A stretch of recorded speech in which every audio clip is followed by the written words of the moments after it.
বন্ধুরা, আমাদের বাড়িতে পুরী দীঘার জগন্নাথ দেবের প্রসাদ এসে হাজির হয়েছে। আমরা নিজেদেরকে খুবই ভাগ্যবান বলে মনে করছি। দেখুন, চলুন তাহলে জগন্নাথ দেবের এই যে প্রসাদ এসছে তার ভেতর কি আছে আমরা চলুন দেখি। দয়াময়ী মুখ্যমন্ত্রীর কৃপায় আমাদের বাড়িতে এই প্রসাদ এসছে। চলুন দেখি, খুলুন তো।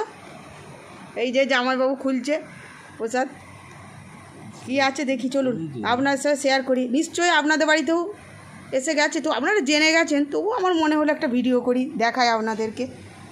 চলুন। জয় জগন্নাথ, স্বামী কি জয়। জয় জগন্নাথ, স্বামী কি জয়। একটা গজা পুরনো মিষ্টির আর একটা লাড্ডু। জয় জগন্নাথ, বাবা কি জয়। জয় মমতা ব্যানার্জি, জয় জয় মমতা